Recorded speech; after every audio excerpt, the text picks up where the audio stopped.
what we'd like to do is open up, if you have a couple of questions for Tom Cable, raise your hand. The Seagulls will get you a microphone. So if you have a question for Coach Cable, we'd like to give you an opportunity to ask that. So just get a Seagull's attention. And also, while we're waiting to get microphones in hands, I wanted to mention that besides the crowd here, I know we've got 12s all around the world watching live on Seahawks.com. We're live streaming this event.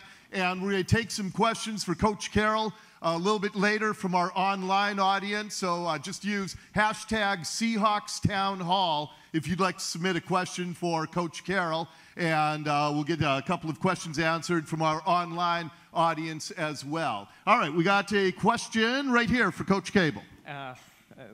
Coach Cable, my name is Azaz. I'm from Bothell. Your amazing presentation and showing the character of the Seahawks. I just have a question from a coaching perspective. I know players get inspired by other players. Do coaches get inspired by the effort that the players put in? And does that go in developing these players and making you a better coach and stuff? Absolutely. You know, one of the things, and I think it's important, such a cool question, because one of the things I do on those days, and it's almost every day with my group. I am pretty blessed that way to coach the group I have. But I tell them how much I appreciate their effort. You know, there are times when Coach brings the team up at the end of practice, and he'll do the same thing to the whole group. But do they inspire us? Absolutely. We're asking them to do something that is so special, so rare, and yet such a small window in their lives, you know? And to get the most out of it, you have to be extraordinary. You have to go further than most people are willing to go. Our norm is to be uncommonly consistent. And our consistent is to just go like we can't go anymore every single day. And so, absolutely, I'm inspired by those guys on a daily basis. All right, another question for right here, Coach Cable. Hi, Coach. My name is Don. I'm from Bellevue. You know, it always seems that our wide receivers are known to be really great blockers. Yeah.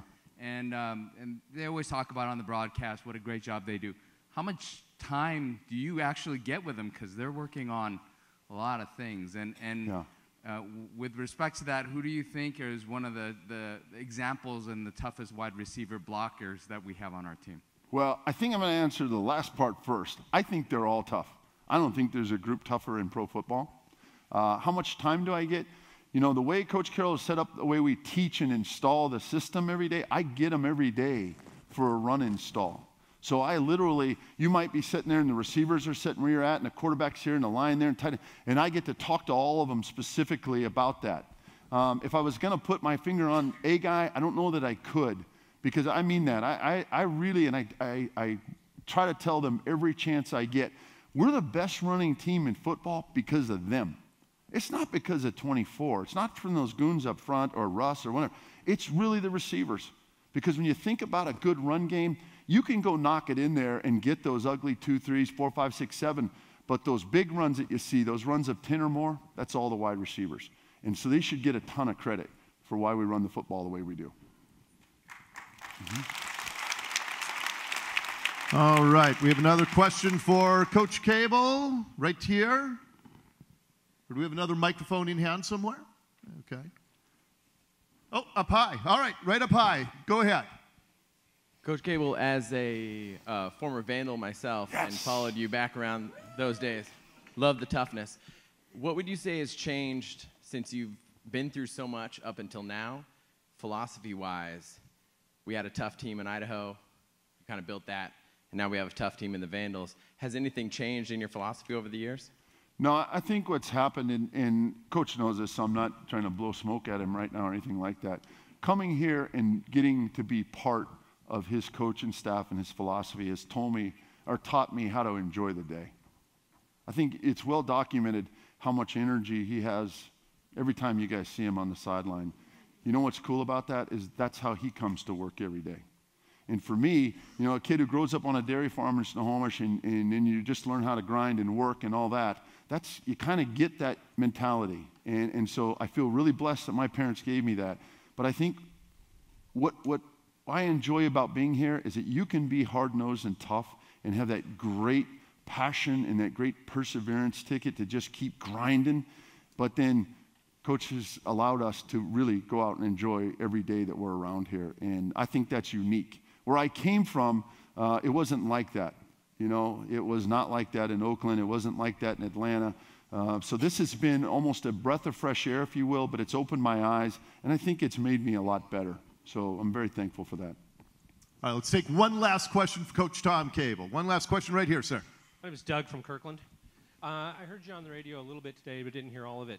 You were talking a little bit about the loss of Unger and what the competition for center would be like. And I was wondering if you could talk some more about that. Yeah, I think first and foremost, you know, losing Max, guys like that are difficult for a couple of reasons. One, they're good men. They're the kind of guy that you want to build your program with, and he's done some tremendous things here in this community and with our football program for sure. It's all well documented. This game is brutal, you know, and it can beat you up a little bit, and then all of a sudden, when he can't go out there and he's not out there in the huddle enough and all that, it's like it's the tough decisions.